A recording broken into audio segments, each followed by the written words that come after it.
आज की कहानी है क्या था पत्र में खास। विश्वविद्यालय के हिंदी विभाग में दिन का अंतिम पीरियड प्रारंभ होने ही वाला था कि अचानक माहौल में तनाव छा गया। स्पीड पोस्ट से डाकिया सभी 58 छात्र छात्राओं व प्रोफेसरों के नाम एक पत्र लेकर आया था। तनाव की वजह पत्र का मजमून था। कुछ छात्रों ने वह लिफाफा खोलकर अभी पढ़ा ही था कि प्रोफेसर मजूमदार ने धड़धड़ाते हुए कक्षा में प्रवेश किया। उनके हाथ में भी उसी प्रकार का एक लिफाफा था। आते ही उन्होंने घोषणा की, please don't open the envelope. अफरा तफरी में उन्होंने छात्र छात्राओं से वे लिफाफे लगभग छीनने की मुद्रा में लेने शुरू कर दिए। प्लीज रिटन में दिस नॉनसेंस। वे अत्यधिक तनाव में नजर आ रहे थे, लेकिन तब तक 8-10 छात्र उस पत्र को पढ़ चुके थे। अत्यंत परिष्कृत अंग्रेजी में लिखे गए उस पत्र में बेहद घृणात्मक टिप्पणियां छात्र छात्राओं के आपसी संबंधों पर की गई थीं और कुछ छात्राओं के विभागाध्यक्ष डॉक्टर अमितोष प्रसाद, कुलपति डॉक्टर माधव विष्णु प्रभाकर और प्रोफेसर मजूमदार से सीधे सीधे जोड़कर उनके अवैध संबंधों का दावा किया गया था। पत्र लेखक ने अपनी कल्पनाओं के सहारे कुछ सुनी सुनाई अफवाहों के आधार पर सभी के चरित्र पर कीचड़ उछालने की भरपूर कोशिश की थी। हिंदी साहित्य की स्नातकोत्तर कक्षा में इस समय 50 छात्र छात्राओं के साथ कुल 6 प्राध्यापकों सहित विभागाध्यक्ष व कुलपति को सम्मिलित करते हुए 58 पत्र बांटे गए थे। 7 छात्र व 5 छात्राएं आज अनुपस्थित थे, जिनके नाम के पत्र उनके साथियों के पास थे। सभी पत्र लेकर प्रोफेसर मजूमदार कुलपति के कक्ष में चले गए, जहां अन्य सभी प्रोफेसर्स पहले से ही उपस्थित थे। इधर छात्र छात्राओं में अटकलबाजी का दौर चल रहा था। प्रोफेसर मजूमदार के जाते ही परिमल ने एक लिफाफा हवा में लहराया। Come on boys and girls, I got it. उसने अनुपस्थित छात्रों के नाम आए पत्रों में से एक लिफाफा छिपा लिया था।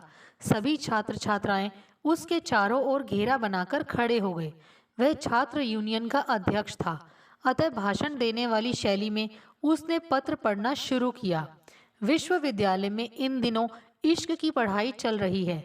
इतना पढ़कर वह चुप हो गया, क्योंकि आगे की भाषा अत्यंत अशोभनीय थी। एक हाथ से दूसरे हाथ में पहुंचता हुआ वह पत्र सभी ने पढ़ा। कुछ छात्राओं के नाम कुलपति, विभागाध्यक्ष और प्राध्यापकों से जोड़े गए थे, तो कुछ छात्राओं के आपसी संबंधों पर भद्दी भाषा में छींटाकशी की गई थी। इनमें से कुछ छात्र छात्राएं ऐसे थे जिनके बारे में पहले से ही अफवाहें गर्म थीं, जबकि कुछ ऐसे जोड़े बनाए गए थे जिन पर सहज विश्वास नहीं होता था, लेकिन पत्र में उनके अवैध संबंधों का सिलसिलेवार ब्यौरा था। पत्र ऐसी अंग्रेजी में लिखा गया था जिसे पूर्णतः समझना हिंदी साहित्य के विद्यार्थियों के लिए मुश्किल था, परंतु पत्र का मुख्य मुद्दा सभी समझ चुके थे। कुछ छात्र छात्राएं जिनके नाम इस पत्र में छींटाकशी में शामिल नहीं थे, वे प्रसन्न होकर इसके मजे ले रहे थे, तो कुछ छात्राएं अपना नाम जोड़े जाने को लेकर बेहद नाराज थीं। जिन छात्रों के साथ उनके नाम अवैध संबंधों को लेकर उछाले गए थे, वे भी उत्तेजित थे, क्योंकि पत्र के लेखक ने उनकी भावी संभावनाओं को खत्म कर दिया था। सभी एक दूसरे को शक की नज़रों से देखने लगे थे। कुछ छात्राएं जिन्होंने पिछले माह हुए सांस्कृतिक कार्यक्रमों में भाग लिया था, उनका नाम विभागाध्यक्ष अमितचोद प्रसाद के साथ जोड़ा गया था, क्योंकि उनके कैबिन में ही उस कार्यक्रम के संबंध में ज़रूरी बैठकें होती थी और वे सीधे तौर पर कार्यक्रम के आयोजन से जुड़े थे। यह कार्यक्रम अत्यंत सफल रहा था और उन छात्राओं ने साफ साफ उन लोगों पर इस दुष्प्रचार का आरोप लगाया जिन्हें इस कार्यक्रम के आयोजन से दूर रखा गया था। छात्र राजनीति करने वाले परिमल और नवीन पर ऐसा पत्र लिखने के सीधे आरोप लगाए गए। इससे माहौल में अत्यंत तनाव फैल गया। परिमल और नवीन का तर्क था कि यदि यह पत्र उन्होंने लिखा होता तो उनका नाम इस पत्र में शामिल नहीं होता। जबकि उन छात्राओं का कहना था कि ऐसा एक साजिश के तहत किया गया है ताकि उन पर किसी का शक नहीं किया जा सके। एक दूसरे पर छींटाकशी, आरोप और प्रत्यारोप का दौर इससे पहले कि झगड़े का रूप लेता, यह तय किया गया कि कुलपति और विभागाध्यक्ष से अपील की जाए कि मामले की जांच पुलिस से करवाई जाए। पुलिस जब अपने हथकंडे का इस्तेमाल करेगी तो सच्चाई खुद ही सामने आ जाएगी। कुलपति के कमरे का माहौल पहले ही तनावपूर्ण था। उनका और विभागाध्यक्ष का नाम भी छात्राओं के यौन शोषण में शामिल किया गया था। पत्र लिखने वाले ने दावा किया था कि पत्र की प्रतिलिपि राज्यपाल और यूजीसी के सभी सदस्यों को भेजी गई है। सबसे शर्मनाक था कुलपति डॉक्टर माधव विष्णु पर छात्राओं से अवैध संबंधों का आरोप। वे राज्य के ही नहीं, देश के भी एक प्रतिष्ठित बुद्धिजीवी, सम्मानित साहित्यकार और समाज सेवी थे। उनकी उपलब्धियों पर पूरे विश्वविद्यालय को गर्व था। जिन छात्राओं के साथ उनका नाम जोड़ा गया था, वे उम्र में उनकी अपनी बेटियों जैसी थीं। आरोप इतने गंभीर और चरित्र हनन वाले थे कि उन्हें महज किसी का घटिया मजाक समझकर ठंडे बस्ते में नहीं डाला जा सकता था। छात्राएं इतनी उत्तेजित थीं कि यदि पत्र लिखने वाले का पता चल जाता तो संभवतः उसका बचना मुश्किल था। आरोप प्रत्यारोप का यह दौर कुलपति के कमरे में भी जारी रहा।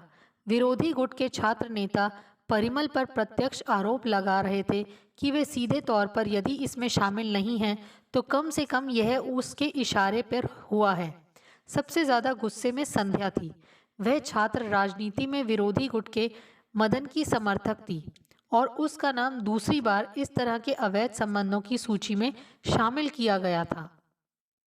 दरअसल 1 माह पहले भी एक पत्र कुलपति के कार्यालय में प्राप्त हुआ था जिसमें संध्या का नाम विभागाध्यक्ष अमितोष के साथ जोड़ा गया था। तब कुलपति ने पत्र लिखने वाले का पता न चलने पर इसे एक घटिया आरोप मानकर ठंडे बस्ते में डाल दिया था और अब यह दूसरा पत्र था। इस बार पत्र लेखक ने कई और नामों को भी इसमें शामिल कर लिया था। स्पष्ट था कि पहले पत्र में उसने जो आरोप लगाए थे उन्हें पूरा प्रचार न मिल पाने से वह असंतुष्ट था और इस बार ज़्यादा छात्र छात्राओं के नामों को सम्मिलित करने के पीछे उसका उद्देश्य यही था कि मामले को दबाया ना जा सके और इसे भरपूर प्रचार मिले। वह अपने उद्देश्य में इस बार पूरी तरह सफल रहा था क्योंकि हिंदी विभाग से उस पत्र की प्रतिलिपियां अन्य विभागों में भी जल्दी ही पहुंच गईं। शरारती छात्रों ने सूचना पट पर भी उसकी एक प्रतिलिपि लगवा दी। कुलपति महोदय ने बड़ी मुश्किल से दोनों पक्षों को चुप कराया और आश्वासन दिया कि वे दोषी को ढूंढने के लिए हर संभव प्रयास करेंगे। यदि पता चल गया तो उसका मुंह काला करके पूरे शहर में घुमाएंगे। सभी छात्राओं ने तैश में कहा, आप पुलिस को या सीबीआई को यह मामला क्यों नहीं सौंप देते, वे खुद पता कर लेंगे। संध्या को डर था कि कहीं यह पत्र भी पहले की तरह ठंडे बस्ते में ही न डाल दिया जाए। विभागाध्यक्ष व कुलपति इस प्रस्ताव से सहमत नहीं थे। कुलपति महोदय ने ही कहा, हमने इस बात पर भी विचार किया है, लेकिन इससे एक तो यह बात मीडिया में फैल जाएगी और विश्वविद्यालय की बदनामी होगी। दूसरा, पुलिस छात्राओं को पूछताछ के बहाने परेशान करेगी और यह बात उनके घर वालों तक भी पहुंच जाएगी, जो कि उचित नहीं होगा। फिर पता कैसे चलेगा कि यह गंदी हरकत की किसने है। मदन ने तैश में आकर कहा, पहले भी एक पत्र आया था जिसमें 2 छात्राओं का नाम डॉक्टर अमितोष से जोड़ा गया था। तब भी आपने यही कहा था कि हम पता लगाएंगे, लेकिन आज तक कुछ पता नहीं चला। उसे रोका नहीं गया तो अगली बार हो सकता है वह इससे भी आगे बढ़ जाए। सोनाली ने लगभग चीखते हुए कहा। उसका अगले माह विवाह तय था और उसका नाम आनंद से जोड़ते हुए लिखा गया था कि अक्सर वह शहर के पिकनिक स्पॉटों पर उसके साथ देखी गई है। डॉक्टर अमितोष ने उसे मुश्किल से शांत कराया तो वह फफक फफक कर रो पड़ी। आनंद के साथ कभी मैं यूनिवर्सिटी के बाहर भी नहीं गई, तो इसमें रोने की क्या बात है। अब चली जा, अभी तो 1 महीना पड़ा है शादी में। कमल जिसका नाम इस पत्र में शामिल नहीं था, मदन के कान में फुसफुसाया, चुप रह, मरवाएगा क्या? उसने एक चपत उसके सिर पर जमा दी। अगर झूठा शक भी पड़ गया ना, तो अभी तेरी हड्डी पसली एक हो जाएगी। बेवकूफ! गुरु, कितनी बेइज्जती की बात है। मेरा नाम किसी के साथ नहीं जोड़ा गया।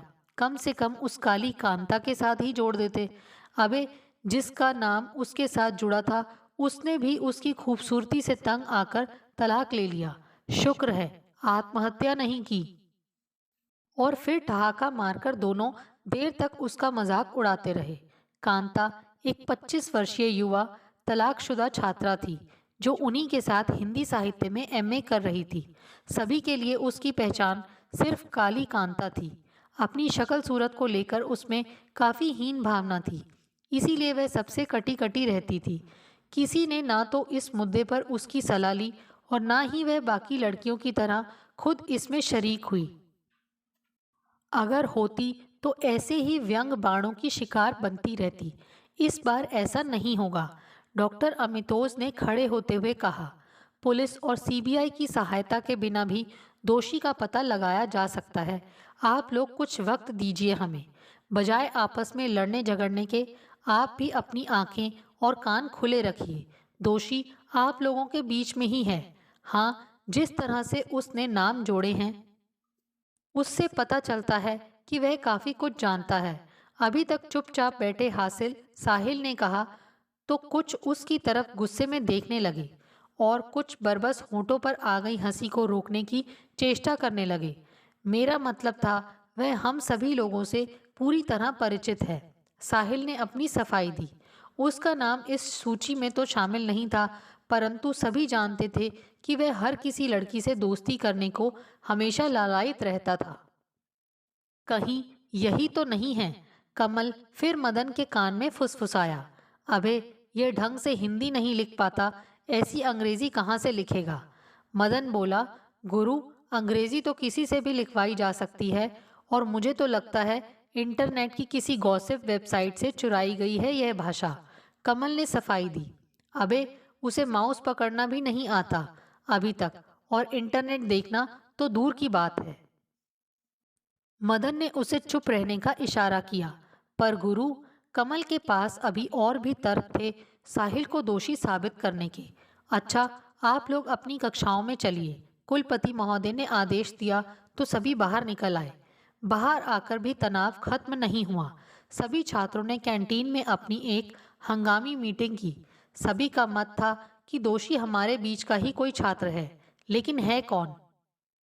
इस बारे में एक एक कर सभी नामों पर विचार हुआ, लेकिन नतीजा कुछ न निकला। अंत में तय हुआ कि कल से सभी कक्षाओं का तब तक बहिष्कार किया जाए जब तक कि दोषी को पकड़ा नहीं जाता। दूसरे विभाग के छात्र छात्राएं भी अब इस खोज में शामिल हो गए थे। उनमें से कुछ को वाकई में छात्राओं से सहानुभूति थी, तो कुछ यूं ही मजे ले रहे थे। लेकिन इतना स्पष्ट था कि यह मामला अब जल्दी शांत होने वाला नहीं था। सबसे पहले यह तय हुआ कि मुख्य डाकघर से पता किया जाए कि वे पत्र किसने स्पीड पोस्ट कराए हैं। परिमल, कमल व मदन ने यह जिम्मेदारी ली कि वे मुख्य डाकघर जाकर यह पता लगाने की कोशिश करेंगे कि दोषी कौन है। अगले दिन जब वे मुख्य डाकघर पहुंचे तो पता चला कि इस बाबत पूछने के लिए दो लड़कियां पहले ही आ चुकी हैं। वही होगी संध्या। मदन फुसफुसाया। अबे, उसी की तो सारी शरारत है। सब कुछ उसकी जानकारी में ही हुआ है। वह कैसे हो सकती है?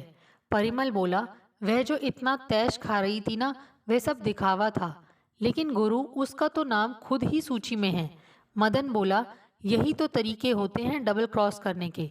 परिमल बोला, एक तरफ अपना नाम डॉक्टर अमितोज से जोड़कर अपनी दबी ढकी भावनाएं जाहिर कर दी, दूसरी तरफ दूसरों को बदनाम भी कर दिया। डाकघर की काउंटर क्लर्क ने जब यह बताया कि उन दोनों लड़कियों में से एक ने नज़र का चश्मा लगाया हुआ था और दूसरी के बाल कटे हुए थे, तो तीनों को अति प्रसन्नता हुई, क्योंकि संध्या के ना तो बाल कटे हुए थे और ना ही वह नज़र का चश्मा लगाती थी। देखा, मैंने कहा था ना कि संध्या नहीं हो सकती। वह क्यों पूछने आएगी? वे ज़रूर सोनाली और दीपिका होंगी, क्योंकि वे दोनों ही इसमें सबसे ज़्यादा इनोसेंट हैं। दीपिका तो बेचारी किताबों के अलावा किसी को देखती तक नहीं, और सोनाली की अगले माह ही शादी है। हाँ, मुझे अच्छी तरह उन लड़कों के चेहरे याद हैं, काउंटर क्लर्क बोली। चूंकि वे सभी लिफाफे महाविद्यालय में एक ही पते पर जाने थे, अतः मैंने ही उन्हें सलाह दी थी कि इन सभी को अलग अलग लिफाफों में पोस्ट करने के बजाय इसका सिर्फ एक लिफाफा बनाने से डाक व्यय कम लगेगा। इस पर उनमें से एक लड़का था जो सांवले रंग का था, भड़क उठा, कहने लगा, आपको पता है ये कितने गोपनीय पत्र हैं। हम पैसा चुका रहे हैं, इसलिए आप अपनी सलाह अपने पास रखिए। मुझे उसका बोलने का लहजा बहुत अखरा। मैं उसकी माँ की उम्र की हूँ, परंतु वह बहुत ही बदतमीज किस्म का लड़का था। जबकि उसके साथ आया गोरा लड़का जिसने नज़र का चश्मा लगाया हुआ था, बहुत शालीन था। उसने मुझसे माफ़ी मांगते हुए जल्दी काम करने की प्रार्थना की। गुस्से में वह सांवला लड़का बाहर दरवाजे पर चला गया, जहां उनका तीसरा साथी खड़ा था। उसका चेहरा मैं देख नहीं सकी क्योंकि काउंटर की तरफ उसकी पीठ थी, लेकिन मैं इतना विश्वास के साथ कह सकती हूँ कि वे तीन थे, जिनमें से दो को मैं अब भी पहचान सकती हूँ। यह जानकारी एक बहुत बड़ी सफलता थी, क्योंकि इससे जांच का दायरा मात्र उन छात्रों तक सीमित हो गया जो नज़र का चश्मा लगाते थे और सांवले रंग के थे। परिमल स्वयं नज़र का चश्मा लगाता था, लेकिन वह नहीं हो सकता था क्योंकि डाक खाने की क्लर्क से उसने खुद बात की थी। विपक्ष का नेता मदन भी सांवले रंग का था, लेकिन वह भी साथ था। महाविद्यालय के हिंदी विभाग में 50 छात्र छात्राओं में से 32 छात्र और 18 छात्राएं थीं, और मात्र 12 छात्र नज़र का चश्मा लगाते थे। परिमल को अगर छोड़ दिया जाए तो मात्र 11 छात्र बचते थे। जब यह जानकारी हिंदी विभाग में पहुंची तो नज़र का चश्मा लगाने वाले सभी छात्र संदेहास्पद हो गए। आरोप प्रत्यारोप का माहौल फिर गर्म हो गया। नज़र का चश्मा लगाने वालों की पहचान परेड उस क्लर्क के सामने कराई गई। संध्या और सभी छात्राएं इस सूची को लिए फिर विभागाध्यक्ष डॉक्टर अमितोज के कमरे में विरोध प्रदर्शन करने के लिए पहुंच गई। सर, अब यह साफ हो चुका है कि इन 11 में से ही कोई है जिसने यह गंदी हरकत की है। आप इन सभी को निर्देश दें कि वे पहचान परेड में शामिल हों। डॉक्टर अमितोज ने मुश्किल से उन्हें शांत कराया और आश्वासन दिया कि वे इन सभी को ऐसा करने के लिए कहेंगे। हालांकि उन्होंने साथ साथ यह मत भी जाहिर कर दिया कि यह सारा काम किसी शातिर दिमाग की उपज है और वे खुद इन पत्रों को डाकखाने जाकर पोस्ट करने की बेवकूफ़ी नहीं कर सकता। आनंद, जिसका नाम सोनाली से जोड़ा गया था और जो नज़र का चश्मा लगाता था, ने इस पहचान परेड में शामिल होने से साफ इनकार कर दिया। मैं कोई अपराधी हूँ जो इस तरह पहचान परेड कराऊं? उसके इस इनकार ने फिर माहौल गरमा दिया। संध्या इस बात पर उससे उलझ पड़ी और तू तड़ाक से नौबत हाथापाई तक आ गई। आनंद ने सीधी सीधे संध्या पर आरोप जड़ दिया, सारा तेरा किया धरा है। डॉक्टर अमितोज के साथ तेरे जो संबंध है ना, उन्हें कौन नहीं जानता। उसी मुद्दे से ध्यान हटाने के लिए तूने औरों को भी बदनाम किया है ताकि वे लोग तुझ पर छीटाकशी ना कर सकें। तू सोनाली की हितैषी नहीं है, बल्कि उसे भी अपनी श्रेणी में लाकर अपने मुद्दे से भी सभी का ध्यान हटाना चाहती है। परिमल ने उस समय तो बीच बचाव कर मामला सुलझा दिया, परंतु सरेआम की गई इस टिप्पणी ने संध्या को अंदर तक आहत कर दिया। कुछ छात्रों का मानना था कि आनंद के आरोप में सच्चाई भी हो सकती है। यार, तेरी बात में दम है। सब जानते हैं कि जब से यह पत्र आया है, सबसे ज़्यादा यही फुदक रही है। संध्या के जाते ही परिमल ने आनंद को गले लगा लिया और कहने लगा कि पहला पत्र जिसमें केवल संध्या और डॉक्टर अमितोज का नाम था, वह किसी और ने लिखा था। उससे इसकी जो बदनामी हुई, उसी से ध्यान बांटाने के लिए इसने इस पत्र में औरों को घसीटा है, ताकि लगे कि हमाम में सभी नंगे हैं। जो छात्र पहचान परेड कराने के लिए तैयार थे, वे जब डाकखाने पहुंचे तो डाकखाने का स्टाफ इस समूह को देखकर आशंकित हो गया। उन्होंने उस महिला कर्मी को इस पहचान परेड के लिए मना कर दिया। वह महिला कर्मी खुद भी बहुत डरी सहमी थी। उसे नहीं पता था कि मुद्दा क्या है। उसने तो अपनी तरफ से साधारण सी बात समझकर जानकारी दी थी। काफी देर तक डाकखाने के कर्मियों और छात्रों में बहस होती रही। उनका तर्क था कि वे इस झगड़े में क्यों पड़े। वह महिला कर्मी यदि किसी की पहचान कर लेती है तो वह छात्र उसे नुकसान भी तो पहुंचा सकता है। छात्रों ने जब दबाव बनाया तो उसने सहकर्मियों की सलाह मानकर सरसरी निगाह छात्रों पर डालते हुए सभी को क्लीन चिट दे दी। स्पष्ट था वह इस झगड़े में नहीं पड़ना चाहती थी। वह सच बोल रही है या झूठ, इसका फैसला नहीं किया जा सकता था। बात जहां से शुरू हुई थी फिर से वहीं पहुंच गई थी। अटकलों का बाजार पुनः गर्म हो चुका था। यह मांग फिर उठने लगी थी कि इस मामले में कुलपति हस्तक्षेप करे और मामला पुलिस या सीबीआई को दे दिया जाए। सभी जानते थे कि हर अपराध के पीछे एक मोटिव होता है। हिंदी विभाग से बाहर का कोई छात्र ऐसा नहीं कर सकता था, क्योंकि एक तो इतने सारे छात्र छात्राओं को बदनाम करने के पीछे उसका कोई उद्देश्य नहीं हो सकता था। दूसरे, जो जोड़े बनाए गए थे वे बहुत ही गोपनीय जानकारी पर आधारित थे और कईयों के बारे में ऊपरी सतह पर कुछ भी दिखाई नहीं देता था, लेकिन उनमें से अधिकांश के तल में कुछ न कुछ सुगबुगाहट चल रही थी। अब तो अन्य विभागों के छात्र छात्राएं भी इसमें रुचि लेने लगे थे, लेकिन यह निश्चित था कि मास्टरमाइंड इन्हीं 50 छात्र छात्राओं में से कोई एक था। 6 प्रोफेसर में से भी कोई हो सकता था, परंतु इसकी संभावना कम ही थी, क्योंकि सभी प्रोफेसर्स अपनी अपनी फेवरेट छात्राओं के साथ अपने गुरु शिष्य के संबंधों पर परम संतुष्ट थे। अचानक एक तीसरा पत्र डॉक्टर अमितोज के नाम साधारण डाक से प्राप्त हुआ। यह पत्र भी अंग्रेजी में था और इसमें सारे घटनाक्रम पर क्षमा मांगते हुए इसका पटाक्षेप करने की प्रार्थना की गई थी। पत्र कंप्यूटर पर टाइप किया हुआ था और उसमें फ़ॉन्ट, स्याही और कागज़ वही इस्तेमाल हुए थे जो दूसरे पत्र के लिए हुए थे। डॉक्टर अमितोज ने ध्यान से वह पत्र कई बार पढ़ा। अचानक उनके मस्तिष्क में एक विचार तीव्रता से कौंधा। वे तेजी से हिंदी विभाग के कार्यालय में पहुंचे और सभी छात्र छात्राओं के आवेदन पत्र की फाइल लिपिक से कहकर अपने कार्यालय में मंगवा ली। तेजी से उनकी निगाहें उन आवेदन पत्रों में पूर्व शैक्षणिक योग्यता के कॉलम में कुछ खोज करती दौड़ने लगी। अचानक उन्हें वह मिल गया जिसकी उन्हें तलाश थी। उन्होंने पता देखा तो वह हॉस्टल का था। तीसरा पत्र उनके हाथ में था जब उन्होंने हॉस्टल के उस कमरे का दरवाजा खटखटाया। दरवाजा खुलते ही उनकी निगाह सामने रखे पीसी पर पड़ी। वे समझ गए कि उनकी तलाश पूरी हो चुकी है। वह कमरा युवा तलाकशुदा छात्रा कांता का था, जो पूर्व में अंग्रेजी साहित्य में स्नातकोत्तर थी। उसकी बदसूरती और गहरे काले रंग को लेकर सभी छात्र छात्राएं मजाक उड़ाया करते थे।